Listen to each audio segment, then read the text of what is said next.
Hey everyone, it is Hunter Fireflower, and in today's video I'll be doing a summary and review of Kylo Ren number 4. In our last episode, we saw Ben Solo teaming up with the Knights of Ren. The Knights of Ren told him that in order to join them, he needs to have a good, clean death. Let's find out if Ben is going to get his good, clean death today. Is he going to join the Knights of Ren?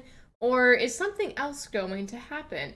I don't know. We'll find out. But without further ado, let's begin. My first critique of this comic is just the art style. I don't know why, but every single cover of Ben Solo just looks terrible. Like, I don't know. I can't quite pinpoint it. I think it's the face. He just kind of looks like a woman. We start off in the mid-rim on this mind moon of Mimban. I believe that's how you pronounce this. Mimban. We have the Knights of Ren interrogating these, I'm assuming they're miners or just local folk, and Ren is about to kill people unless they actually give him the information that he desires. And Ben Solo just says, wait, Ren, don't kill him, I'll be able to get this information, and he uses the Force to enter the guy's mind, and then he's able to find out where the relic is being hidden. And then Ben Solo tells us that this was some type of reverse Jedi mind trick that he actually learned from Snoke. Regardless that Ben Solo was able to get the information, the Knights of Ren killed all of the locals anyways, and Ben is shocked. He's like, wait, I told you the information, Ren, why do you have to kill them? And then we get this flashback between Snoke saying that the Knights of Ren basically do whatever they want. They don't live by rules like the Jedi, and it's just kind of like a culture shock for Ben Solo because he is so used to being a Jedi Knight and having all these rules and regulations about how we don't kill anyone, but the Knights of Ren do their own thing, and if you get in their way, they'll kill you regardless.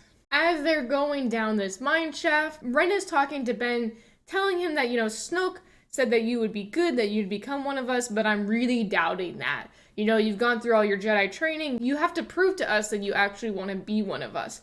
And Ben is kind of conflicted. He doesn't want to kill innocent people. That's what Master Luke Skywalker told him. That's the training of the Jedi. But at the same time, he's going back and forth in between the dark side and the light side. And you can really see it in his actions in this comic. They continue down the mineshaft, killing all these other local people. Ren tells Ben to prove himself by slaying everyone and getting this relic that they're trying to seek. However, when they go down, we see Vo and Ty over here, lightsabers ignited. And Ren is saying, who are they? And Ben Solo responds with, it's the past. His past has come to haunt him, and now Ben Solo is going to have to finish off the Jedi and actually become Kylo Ren. Vo begins fighting Ren by saving the locals, and she has this aggressive stance of defending everyone and trying to take on Ren. Meanwhile, Ben Solo is taking on Ty, and while they're fighting, Ty is talking to Ben, saying, Ben, this is not what you're supposed to do. We were friends, come back to the light side. Meanwhile, Vo and Ren are just going back and forth arguing. Ren is basically saying, you're a weak Jedi, you're a child. I attacked your Jedi Master before, this will be easy. And they just continue fighting in general. Eventually, Ben and Ty are going further in the mine and they're on this cool little crystal bridge thing. It's very red. I feel like the redness in this whole page is telling us what's going to happen. When we think of dark side, we think of redness. When we think of like the Mustafar fight between Anakin Skywalker and Obi-Wan Kenobi, everything was red. So we can kind of assume that Ben is going to kill Ty and this is going to be where he falls completely to the dark side. We see Ben is able to defeat Ty, and Ty is like on the ground without his lightsaber, and he's like, come on, be who you're supposed to be. Come back, this is not you, Ben. You're supposed to be part of the light. And then all of a sudden we see Ty's neck snap in half and he dies. But we then find out that Ben did not kill Ty, and instead it was actually Ren who used the Force to kill him. Ren then argues with Ben saying, we brought you in and you're fighting every step of the way to actually join us. You're not falling to the dark side. I'm just going to end this because you're worthless type of thing. And then we see Ren and Ben fighting each other to the death. As they're fighting, Ren is taunting Ben saying, you were special because of your name. I was never special, so whenever I had to fight with my heart and everything, or I was going to die. I never had anyone protecting me. In particular, this page out of this whole comic is probably one of my favorites. I think it's just because there's so much going on. We see Snoke over here, and then we also see Leia in the bottom over here. And you just get this feeling that Snoke knows what's happening, and he's saying, yes, like, kill him.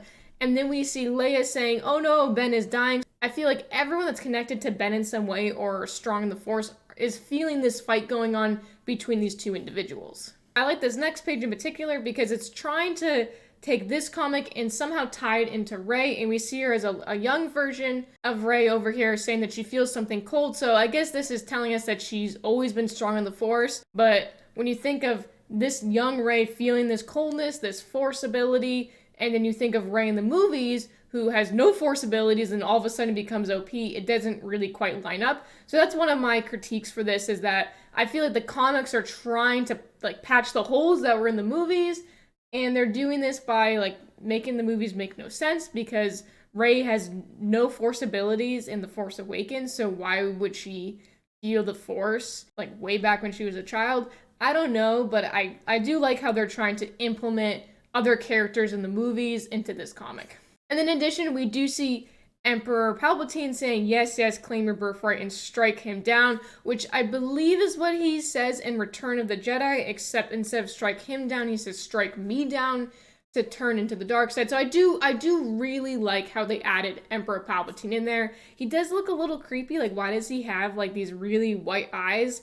Like, it's the same type of look that was in Rise of Skywalker, how he's missing the fingers and stuff and he's blind, but I feel like maybe they should have made him look more like in Return of the Jedi. That's just my personal opinion. And then we have this one guy here in the middle on the right saying, you were so clear. I have no idea who this is actually supposed to be. But anyways, we see Ren and Ben fighting, and Ben is saying, you know, other people think I'm special. I don't think I'm special. I'm just trying to be myself. I am part of this legacy of people that are trying to make me special, but I'm going to do my own thing. And eventually he does kill Ren.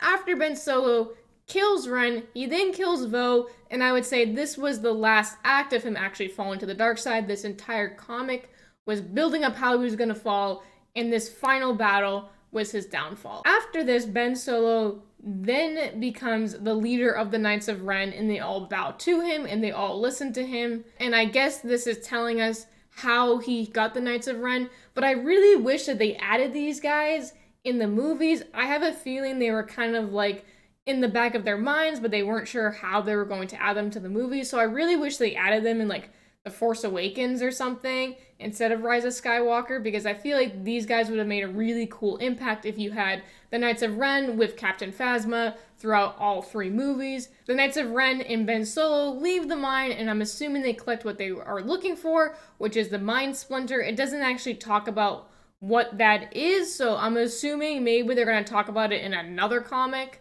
or some other type of media. We then see Ben Solo over here fidgeting with his lightsaber, and he's pulling out his blue color crystal, and then he's infusing his dark side energies into the color crystal and turning it into a red color crystal. I actually really liked this part because there was so much debate of whether like red color crystals were like mined or whatever, or infused with like dark side energies, and this like changed a lot when Disney took over. So I guess this is now canon that if you have a red color crystal, you have to infuse it with dark side energies and you cannot mine it. I don't quite remember where that was coming from. I could be wrong, but I'm pretty sure people were talking about how red color crystals could be mined, but then there's this other people talking about how like, no, you can't mine them. That could just be like my complete imagination, but I believe people were talking about that. So then he infuses it, and there's all this red lightning going on. All the Knights of Ren are like, oh, what are you doing? But I really liked this part in particular because we see Luke Skywalker with Han Solo and Chewie, Leia, and then we also see Lando. I'm not sure why Lando's in there. I guess Kylo Ren knows Lando. And then we also see Ty over here, and he's just, I'm assuming these are all visions of what he's thinking of and the past as he's making his color crystal. He then makes a new lightsaber, which is the typical Kylo Ren hilt thingy lightsaber that we see in the movies, and he puts his color crystal in there and ignites it. We then see Snoke saying, what is your name? But he doesn't really respond, so I feel like he should have said Kylo Ren, or like we should have had like a little bubble that says Kylo Ren, and I feel like that would have wrapped it up a little bit better, but I'm assuming the writers are assuming that we know what his name is, but I feel like they should have just added that little thing of him saying Kylo Ren to finish off the comic. Also, another one of my critiques for this comic, look at his muscles. I don't know why, but like, I think it's just the art style. I'm not a huge fan of it. It just doesn't, something about his arms just doesn't quite look right.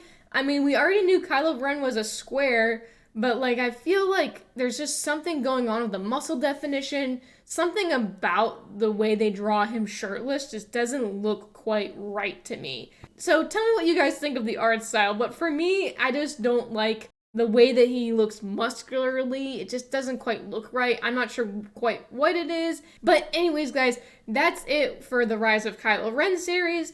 I am assuming that maybe they'll be making more comics about Kylo Ren. I mean, they kind of just introduced this whole backstory. So maybe they'll make even another comic that goes further into his story, or maybe have a book.